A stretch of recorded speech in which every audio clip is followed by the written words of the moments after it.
Hola, ¿cómo están? Bueno, les voy a grabar este video para trabajar un poquito el texto que les subí una guía de acompañamiento para la lectura en la clase anterior.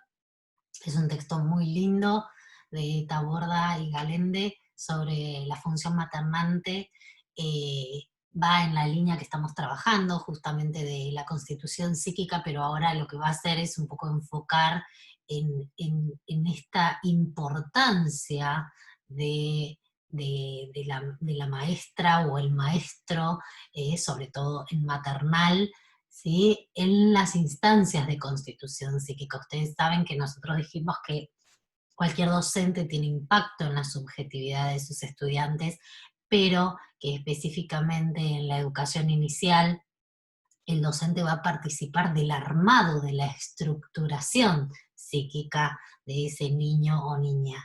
¿Sí? Bueno, un poquito a esto me quiero referir, quiero señalar algunas cuestiones que yo les puse en las preguntas y que aparecen en el texto. De todas maneras, recuerden, esto no reemplaza la lectura de, de ese texto, que además es muy lindo y muy llevadero, ¿sí? Y muy, sobre todo, pertinente y en línea con lo que ustedes están estudiando, con lo que a ustedes les interesa. Hasta ahora vimos cosas como herramientas teóricas que necesitábamos para entender algo de esto. Bueno, ahora viene esa parte en la que aparece la especificidad, ¿sí?, de lo que ustedes han elegido estudiar, y me parece que esto suma un poquito a la motivación. Bien. Bueno, primeramente poder pensar esto nuevamente. Ya lo dijimos, que los primeros años de vida son trascendentales en la constitución psíquica del ser humano, ¿sí? En esos primeros años se va a dar justamente todos los andamiajes para el armado, para la organización del psiquismo, de la mente, ¿sí? Los procesos de socialización, que ya vamos a ver un poquito más el año que viene, pero que tienen que ver con este contacto con los adultos y adultas significativos, en los cuales no, no solo me dicen lo que es esperable, ¿sí?, en cuanto a mi comportamiento, en cuanto a mi pensamiento, para insertarme en el mundo social, sino que esto se transmite a otros niveles, se transmite a niveles del cuerpo, se internaliza en propias representaciones del mundo, ¿sí? Y estos años, sobre todo diría los primeros 5 o 6 años, son fundamentales. Esto no significa que el psiquismo sea un sistema cerrado, porque a lo largo del tiempo y de la vida, siempre en contacto con los demás, cuestiones se van modificando, pero el armado fundamental se da en estos primeros años. Entonces, es importante que adultos y adultas que se ocupan del cuidado de bebés y niños en las instituciones lo hagan desde un rol maternante, en el que la función primordial es la de la humanización. La humanización es un término que trabaja François Dolto, que es una psicoanalista francesa que ha estudiado muchísimo en cómo se constituye la imagen de nuestro propio cuerpo, ¿sí? De nuevo quiero acá señalar que todavía hay autores y textos tradicionales que son muy importantes y que hablan de la función maternante, ¿sí? Y con este término está ligado a lo materno, pero esto es algo propio de la época. Nosotros estamos tratando de desligarlo de la figura de una madre en el sentido de una mujer y de la progenitora, y pensar que la función humanizante es la función de apego, que tiene que ver con aquel proceso en el cual los adultos y adultas significativos cuidan y acompañan en este momento de tanta indefensión que tiene el bebé y el niño, ¿sí?, en este armado psíquico, ¿sí?, tratando de ayudarlo a interpretar el mundo, ayudarlo a relacionarse con el mundo en estos momentos de absoluta dependencia. Entonces, Ustedes van a ver que cuando se habla de función maternante, esto está muy ligado a un rol social de madre, mujer, y vamos a tratar de despegarnos un poquito de eso, entendiendo que es esta función de apego y de cuidado y amparo frente a la dependencia e indefensión del niñito o niñita. Ahora, todavía son textos muy potentes y muy importantes que tenemos que trabajar con ustedes, y como son de años anteriores, hablan en este sentido de función materna o maternante. Yo les pido por favor que tengan en consideración esta salvedad, ¿sí? Entonces, es fundamental la capacidad de empatía del adulto adulta para poder comprender las necesidades de los niños y niñas, ¿sí? Es central para posibilitar su desarrollo. ¿Qué significa? Un adulto adulta que esté perturbado en esta posibilidad de la empatía. ¿Qué significa la empatía? Poder ponerme en el lugar del otro. Yo tengo un niñito, una niñita, que por ahí incluso en los momentos iniciales no puede hablar. Entonces, solamente desde poder tratar de ubicarme imaginariamente en su lugar, voy a poder entender que está llorando y que podría tener frío, que podría tener hambre, que podría tener sueño, ¿sí? Este contacto, esta identificación, este poder ponerme en su lugar, es esa capacidad de empatía, que si en el adulto o adulta cuidador está obstaculizada o está trabada, va a generar severas dificultades en el desarrollo de los niñitos y niñitas, ¿sí? Cuando se trata de un hijo o hija, dice cada uno de ellos o ellas, ¿sí? Aunque sea una misma mamá, un mismo papá, un mismo cuidador y tenga distintos hijos, ¿no? Cada uno moviliza conflictos vividos con sus propios padres y madres. Es decir, la maternidad, paternidad o el cuidado de un niño en funciones de amparo y sostén, ¿sí? Va a reactualizar en los adultos y adultas las vivencias que han tenido como niñito, cuidado, ¿sí? Niñito o niñita, cuidado, cuidada. Entonces, y esto a los docentes y las docentes les va a pasar de la misma manera. ¿Eh? Cuando uno está con un pequeño, una pequeña, se reactualizan las vivencias que ha tenido en esas instancias constitutivas, ¿sí? Entonces es muy importante lo que haya pasado en este momento. Y también en esos momentos se da la posibilidad de reelaborarlo, ¿sí? Desde lugares diferentes, desde una resignificación. ¿Por qué? Porque en algún punto no necesariamente lo que yo haya vivido va a ser lo que vaya a reproducir. De hecho, justamente, tal vez recordar si he tenido vivencias de desamparo o vivencias de maltrato, el reactualizarlo en este momento puede hacer justamente que les ponga coto y que transforme ese vínculo adulto-adulta, niño-niña, ¿sí? En algo diferente. Entonces, esta reactualización, ¿sí? Se puede dar de manera transformadora.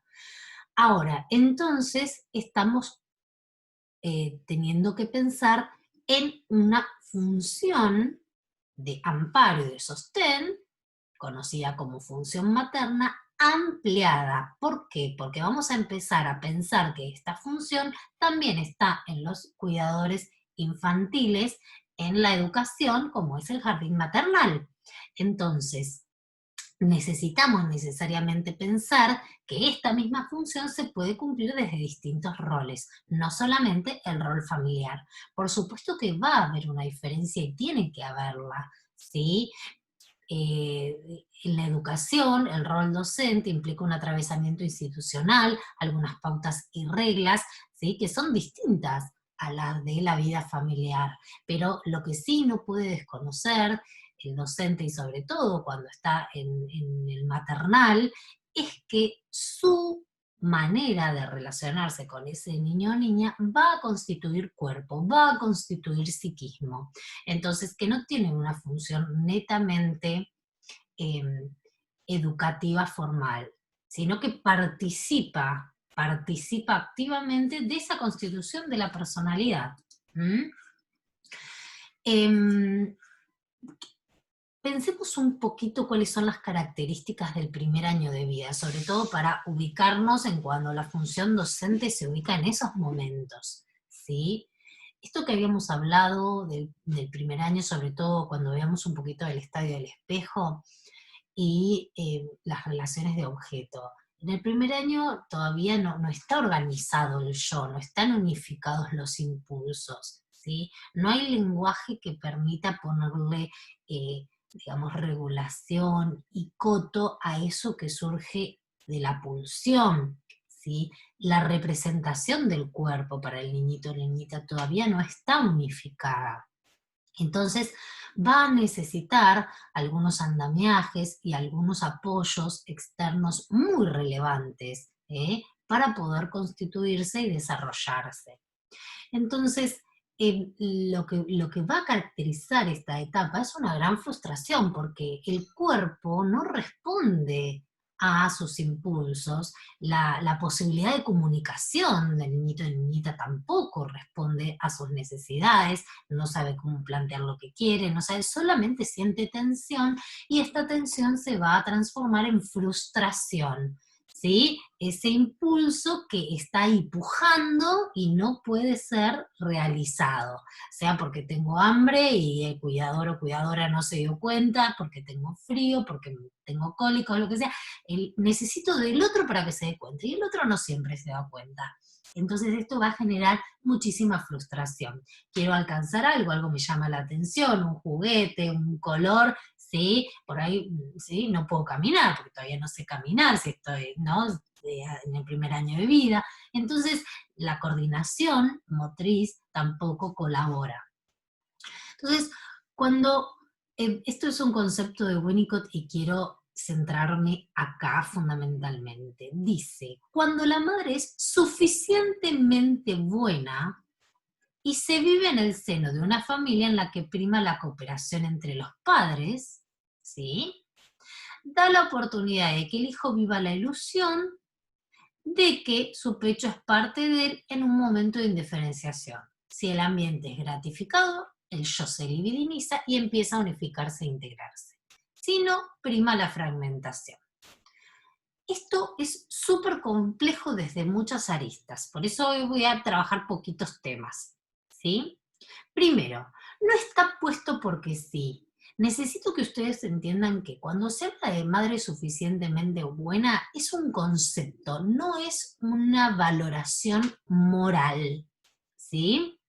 Para el autor Winnicott, la madre suficientemente buena, ¿sí? Podemos pensar que para esa época era la madre, pero hoy lo podemos sacar de la madre, es aquella persona que cumpliendo funciones de amparo, sostén y cuidado puede, por una parte, identificarse con ese niño o niña, tener esta empatía, entender lo que va necesitando, ¿sí? Poder darle, responder a la demanda, interpretar aquello que va pidiendo, tiene frío, tiene hambre, ¿sí?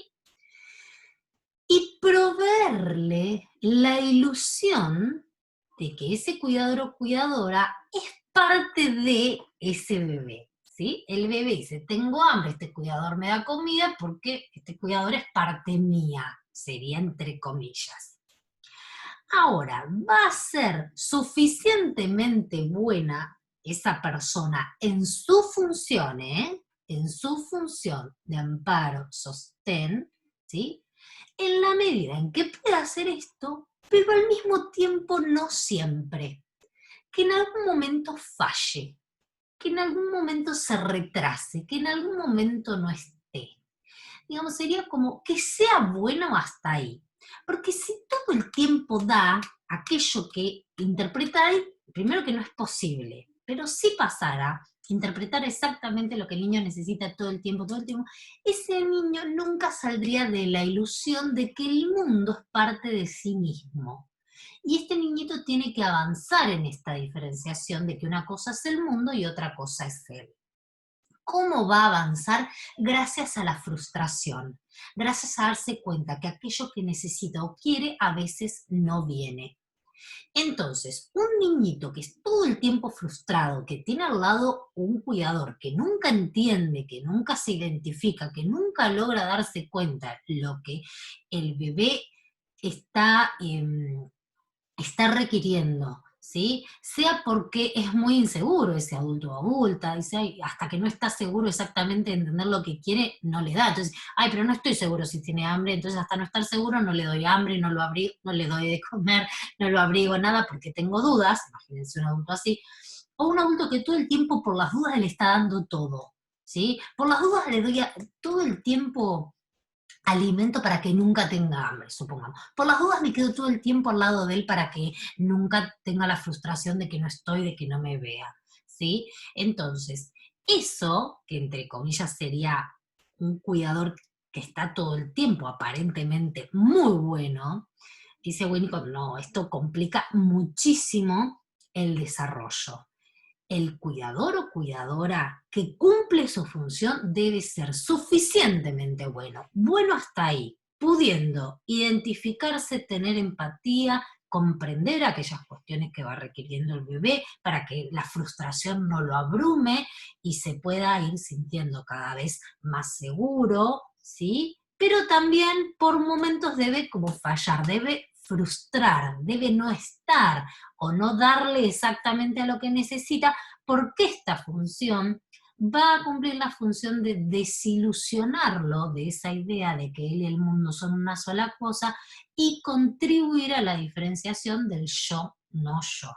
¿Sí? Entonces, que quede claro por favor esto, la noción de madre suficientemente buena no es un concepto moral, es un concepto teórico que implica esto que les expliqué. Y es fundamental que ustedes lo entiendan, porque como docentes también, si ustedes hay un niñito que está llorando o que tiene ganas de hacer pis y nunca lo vieron, nunca lo interpretaron, nunca le dieron bolilla o lo que sea, la frustración va a ser terrible. Ahora, si tienen un niñito en el que todo el tiempo están, ¿sí? Encima, bueno, esto no va a contribuir.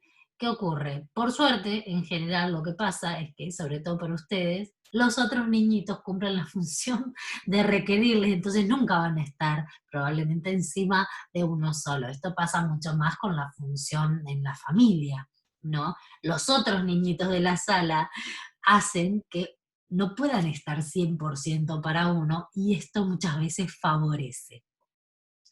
Entonces, la espera, la espera, cuando el niñito o niñita tiene un impulso o una necesidad, la espera ayuda a que se vaya constituyendo el yo. Pero la espera, ¿sí?, a la satisfacción de los impulsos debe ser gradual, ¿sí? Si yo dejo a un niñito de 3 meses llorar 1 hora, eso no contribuye en nada, lo va a abrumar, va a sentirse absolutamente indefenso y se va a sumir en una angustia impensable. ¿Se entiende? Debe ser gradual, debe ser de a poco. ¿Por qué no pueden esperar los bebés o las bebés? Porque en los primeros momentos de la vida aún no se puede mantener la esperanza de que aquello que necesito ya vendrá. Todo pasa en el aquí y ahora, incluso el propio aparato mental cognitivo, como no puede representar, no puede decir, no puede imaginar, bueno, esto tengo hambre, pero bueno, mi mamá se está bañando, ya va a venir. Bueno, entonces eso no se puede.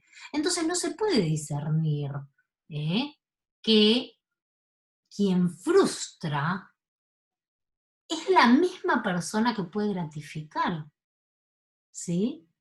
Como decimos, por cuestiones cognitivas y por cuestiones afectivas. Todavía en un bebé en menos de 1 año, la madre o la persona que satisface sus necesidades, ¿sí? Imaginemos que tengo hambre y la maestra me da la mamadera.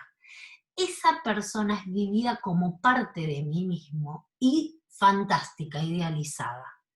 Cuando tengo hambre y la maestra me mira y dice, si ya te traigo la mamadera y no me da, y me frustra en ese momento, esa persona es representada en este psiquismo que recién se está armando como alguien que me ataca y como alguien distinto a quien me da la mamadera, ¿se entiende?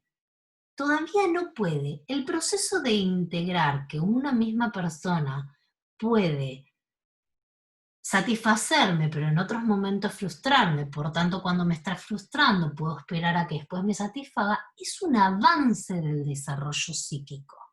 ¿Eh? Y hay que ayudarle al bebé de a poco a que vaya avanzando, ¿sí? Sin frustrarlo en extremo, pero generándole algunas frustraciones puntuales para que vaya justamente adquiriendo, sobre todo esta capacidad de representar, que es fundamental para la mente. Entonces acá viene algo importante, que es cuál es el papel de los ritmos y rutinas en la estructuración psíquica. ¿Sí? Es fundamental, porque lo ayudamos a instaurar ritmos que le permite crear un tiempo conocido, un tiempo interno, que da confianza, porque no tiene que luchar contra la inseguridad de la espera. ¿Sí? Si el adulto o adulta cuidador impone ritmos antes de que el bebé pueda vivirlos con naturalidad, ¿sí? El hacer se torna en algo para los otros, para conseguir la aceptación, el cariño, queriendo las cosas a medias, porque si las quiere de verdad con todo su ser, la frustración es mayor. ¿Qué significa esto? Significa que necesitamos esta empatía para ir viendo cuándo el bebé está en condiciones de esperar un poco más o menos.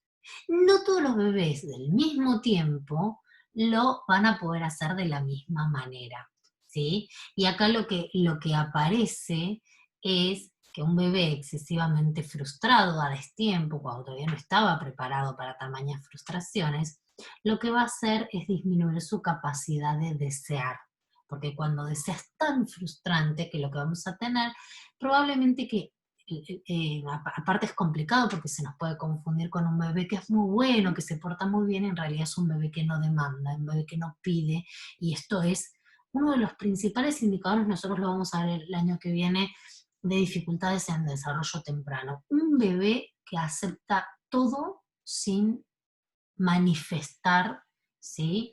Queja, llanto, todo lo que yo hago, el bebé responde, esto no es lo esperable. ¿Mm? Bueno, ¿qué aspectos señala Winnicott como vitales además de la alimentación para la estructuración psíquica del bebé? ¿Sí? Dice que no solo es importante el cuidado del niño o niña en su alimentación, sino que también es vital. Fíjense que en los momentos en que tiene esa necesidad y viene el adulto o adulta cuidador, ¿no? Es un momento en el que justamente va a aparecer esta mirada del otro, de la otra, que constituye el cuerpo, que lo ve unificado, este espejo que trabajamos en los textos anteriores, ¿sí? Entonces, el modo en que este bebé que todavía no se puede parar por sus propios medios, ¿no? Y que requiere a un otro que lo sostenga, el modo de sostén físico va a tener impacto en la constitución de la imagen mental de su propio cuerpo. ¿Sí? Entonces, un sostén, ¿sí? Físicamente hablando, un sostén muy tenso o un sostén muy lábil, que el bebé se mueve todo y que siente que se le cae un brazo, ¿sí? Todo esto va a generar como alimentaciones, se llaman propioceptivas, como son vivencias del propio cuerpo que van constituyendo la imagen mental del cuerpo propio del bebé, ¿sí?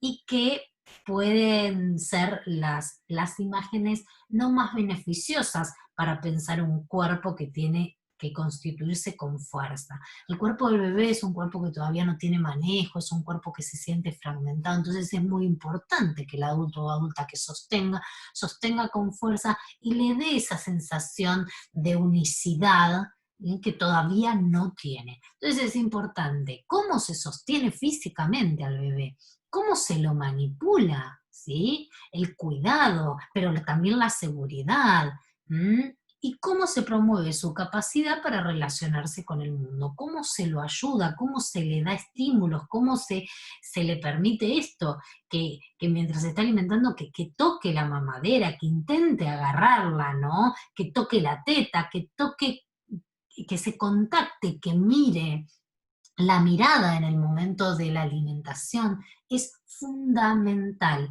Cuando el bebé se está alimentando, está armando psiquismo, porque es el vínculo primordial y primero que tiene con el otro u otra que lo está ayudando allí a constituirse. ¿Sí? Y acá viene cuál es el papel de la mirada en el cuidado de un bebé. El encuentro cara a cara, ojo a ojo, permite captar, contener y ayudar a metabolizar los estados emocionales displacenteros del bebé y entablar un vínculo confiable.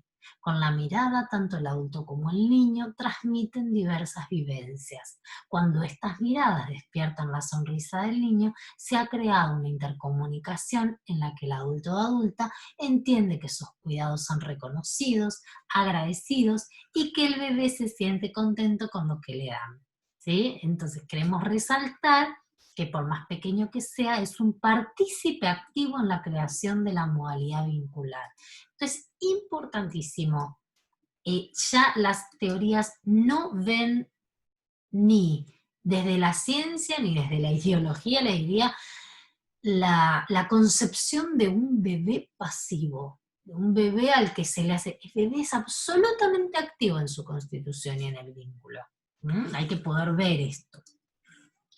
Y acá viene otro concepto fundamental. Todas estas cuestiones que dijimos, la posibilidad del adulto cuidador de identificarse, de empatizar, de interpretar lo que el bebé necesita, pero también de desilusionarlo, de frustrarlo pero a sus tiempos, ni excesivamente ni en menos, de sostenerlo físicamente y manipularlo adecuadamente de un modo en que se sienta fuerte y seguro. Y de sostener ciertos ritmos que le permitan una anticipación, una seguridad que no tiene porque todavía su aparato representacional no le permite imaginar, esperar, ¿sí? Necesita esos ritmos y esa periodicidad.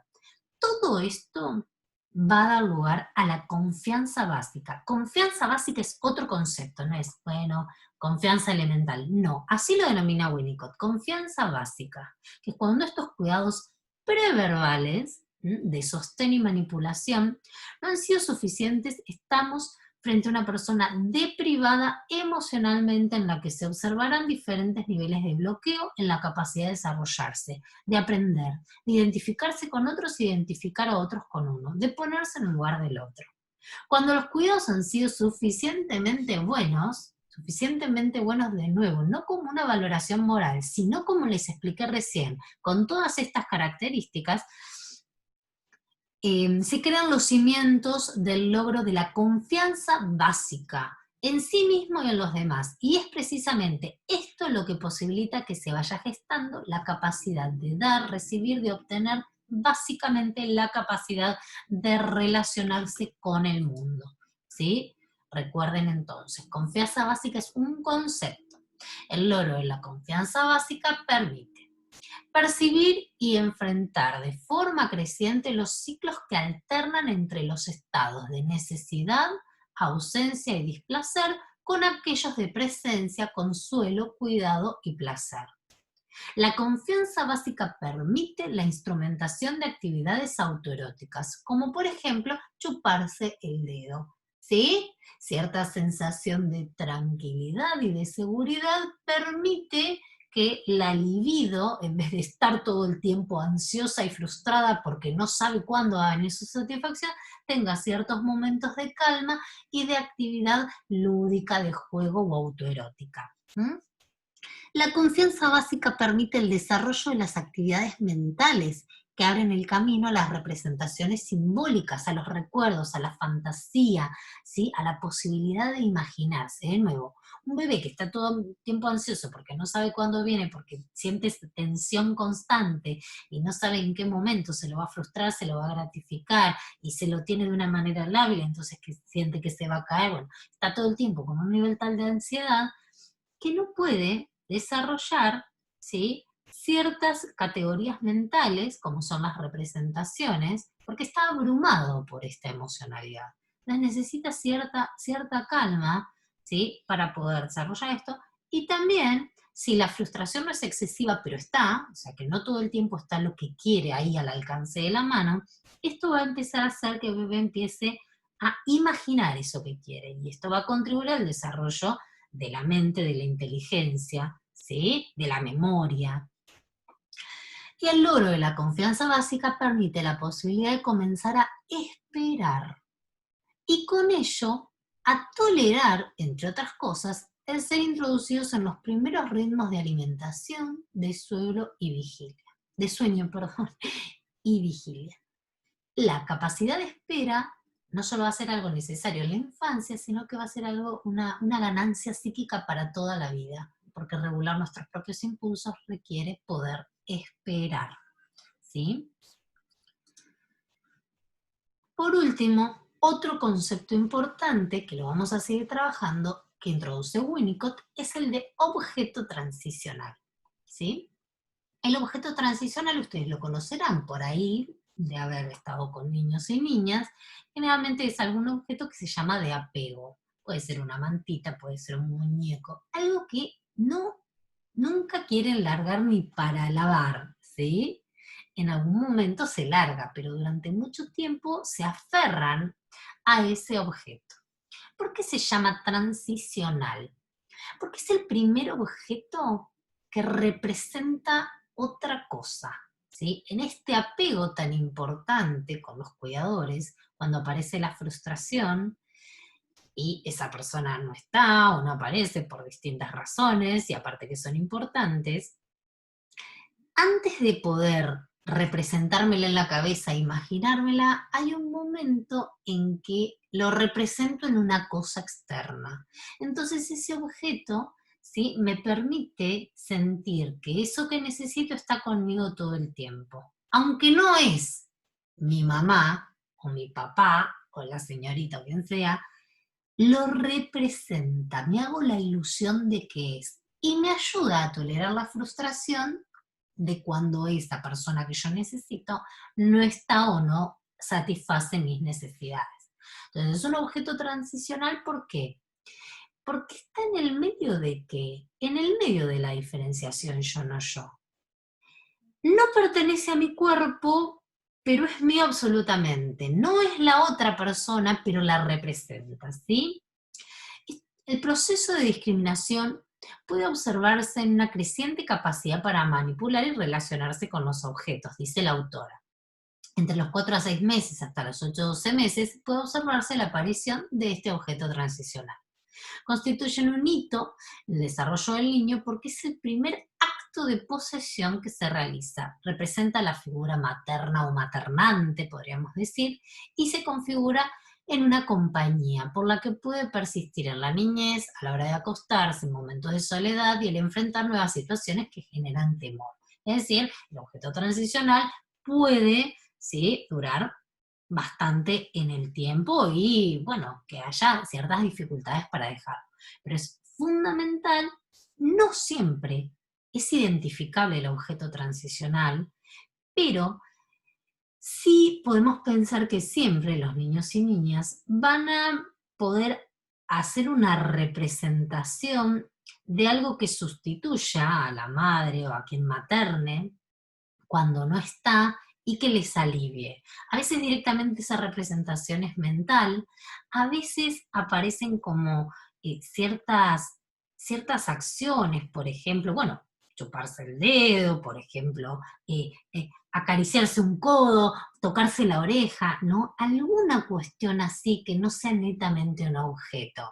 Lo que pasa es que cuando están en el propio cuerpo queda como más en algo autoerótico, más a mitad de camino. La idea del objeto transicional es que esto es el primer paso para depositarlo en algo externo, ¿sí? Bueno, lo seguiremos trabajando. Hasta acá me parece que fueron muchos conceptos, espero que les haya servido, me hacen las preguntas que necesiten y la semana que viene nos encontramos en un Zoom ya para, bueno, en algún punto ir cerrando este primer cuatrimestre antes de las vacaciones, ¿sí? Bueno, les mando un saludo, voy a dejar de grabar.